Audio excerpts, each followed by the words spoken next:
Hey everyone, and welcome to Isms by Josie. Today I'm going to be doing a super ultra cute design using the September mystery box from Varnail. For my returning subscribers, thank you so much for tuning in, and for my new viewers, please consider subscribing, share, hit that like button, leave a comment below, and click on that notification bell for future videos. From September 1st to September 23rd, I'm going to be doing daily nail designs using the items from the September mystery box with Varnail. As you know, I am a proud brand ambassador with Varnail, so if you like any of the items that you see in any of these videos, go ahead to the description box and please use my ambassador link as well as my 25% discount code Isms by Josie. For today's theme, I wanted to use the wasabi green number 25 from the September mystery box. I love this color so much, and the name is I knew of a cat whose name was Wasabi and she was very spicy, so it was a nice name to see. But I was thinking of this shade along with some gold and some originally it was like more bamboo, but it came off as just gold leaf, not like gold leaf, but like leaves that I drew out of gold. So I'm going to take this matte coat and matte top coat this. I love matte top coat. It gives it such a different, elegant look. Not everybody likes the matte top coat, but I love using matte in contrast to anything that is glittery or blingy. So I'm putting this on the entire nail, and we're gonna do some leaves. So I'm going to use my 2-in-1 chrome top coat. This also came into the September mystery box. And I'm going to use my liner 18mm brush, and we're going to detail this up. And I want to have like 2 columns on each side of this nail framing the nail. I didn't know exactly how I was going to make this look, but I think it'd be real classic if I did these 2 leaf things down the sides of the nail, and then I wanted to use one of the charm packets that came into the September mystery box. It was actually the inspiration for this nail. I wanted to do something that was fitting for the charms. It was a little I was a little perplexed when I saw these charms because they are really pretty, and I just didn't know exactly how I was going to showcase them in a pretty design, and then this just came to me. So I'm gonna flash cure these, you guys, because the 2-in-1 chrome top coat is basically, you know, a gel polish. And even though I'm putting this down in little dollops to create little leaves, I don't want the gravitational pull to level these gel blobs out and not make them look like leaves anymore. So as I'm going along, I am flash curing them with my handheld wand. Varnail does have their own handheld wand. I just happened to get this one before I saw that they came out with a handheld wand. Otherwise, I would totally be replacing it. As you know, I'm replacing most of my inventory with Varnail because I love their products. So not only, I mean, I wouldn't be a proud brand ambassador for Varnail if I did not like their products at all.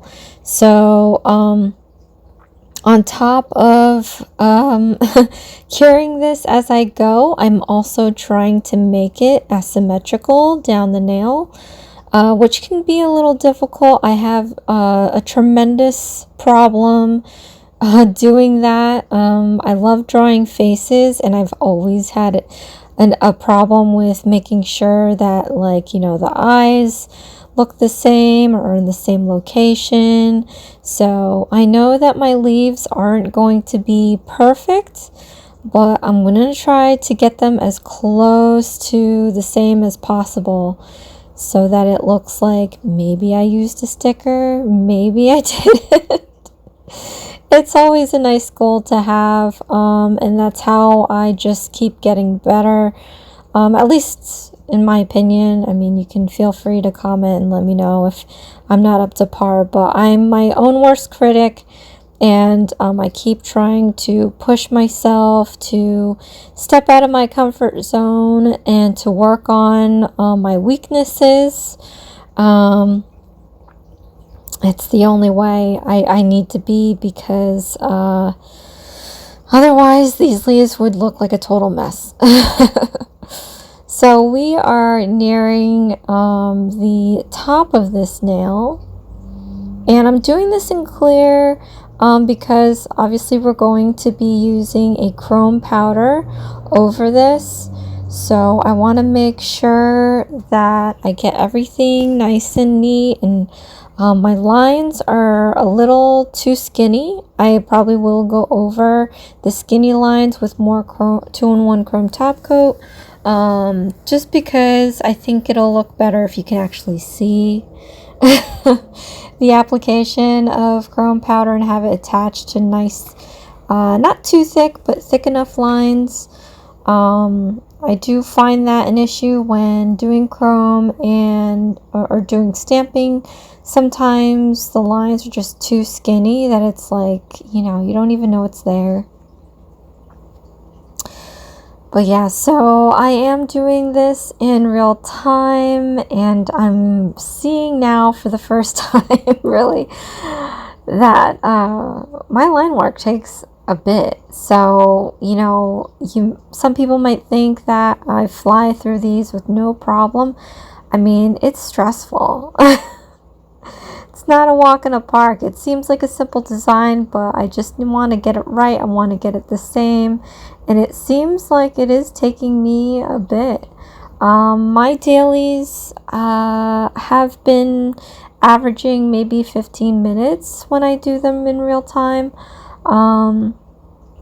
And in the grand scheme of things, I would say to myself, yeah, that's too long. You really shouldn't be spending that much time on one nail. But I'm a perfectionist, so I'm not saying it's perfect, but I freaking strive to get it there. So that's why these nails do take a bit. I wish I could I batch plot these, because if I'm sitting there to dedicate time to film, I don't want to chop it up. So I did film some, but I feel like, oh man, if I could just maybe take 10 minutes even to just do one nail, that would be great. But at the same time, it's like you don't want to just do a quick job and have it lackluster. Like, I really try to put everything I possibly can into anything that I do. So the detailing on this is just, you know, expect it to always be something more than. So yeah, I'm just gonna add a couple more pieces, and that's the thing too. I always find like I could fit a couple more pieces. I'm always like, oh, maybe it'll look better if I just add a couple more. But yeah, I wanted this to be from top to bottom, so I want to connect that by putting these two guys right at the edge of the base of the nail, and then we're gonna cure this. I cured it for about a minute. The 2-in-1 top coat says at least cure it by minimum 30 seconds to get the chrome powder to stick. So that's what I did. And I know I've used this in day 1's video, and I didn't, in day 2, I didn't mention that the cool thing about this 2-in-1 chrome top coat is that if you mess up, you can after it's cured, you can totally use a nail cleanser to clean off all the chrome powder, and then you can apply the chrome and it'll stick to the chrome. It didn't happen in this video, but in the future videos, I did have to remove the chrome powder and redo it. I don't remember exactly what the issue was, but yeah, so I could essentially nail cleanse this whole thing off and start over again and it'll still stick. So that I think is amazing because with the top coats that I've used to try to figure out the whole chrome powder mess, I've never been able to, make that mistake, nail cleanse it off and reuse the same area. I would have to apply more of that top coat just to get it to stick again. But in this case, for the 2-in-1 chrome top coat, maybe next time I should try nail cleanse it like 5 times and not just 1 time, because I want to see at what point does it stop sticking, because that would be really cool to find out. Because if it never changes, this stuff is really good. But anyway, just brushing off the excess. We're done with this chrome powder here. I'm still loving that matte finish. I am going to be coming back with the charm that I'm going to be using. I'm going to apply it with this elastic gem glue, and this is my favorite. I do have more of this. I'm just going to use this pot up until there's nothing left. I did get a bigger bottle, so I'm excited for that. But meanwhile, we're just gonna use this up till the well runs dry. Now, the other good thing about this 2-in-1 chrome top coat is that it does not smudge once you get the powder on there. You don't have to worry about messing up that work that you did. As you see, I'm not going to top coat this because I do want to retain the matte top coat. If I wanted to go crazy about it, I would take some top coat and use my detail brush that you see here. I think I have a skinnier one than this, but then I would carefully go over each leaf and the stem to make sure I seal it in with that top coat and cure it so I can still retain the matte finish on the wasabi green. But for daily purposes, that would be just too tedious to do. So I have these cute charms. They are made of gold, some sort of gold flexible metal or foil. I'm going to just place these randomly. Not only is it like a 3D flower, but it kind of curves inside itself. So it's not just a straight charm, which, isn't really, that's fine. But when it curves like that, it gives a little bit more character to the charm. But that's pretty much it, you guys. And this is the end result. I haven't given this a name. Gold leaf. I guess I could just call this gold leaf. But look how super pretty it is. Look how super chromed it is. Leave a comment below. Let me know what you think. So thank you so much for watching. This is Isms by Josie. Please share, like, and subscribe for future videos. And I'll see you again next time. Thanks. Bye.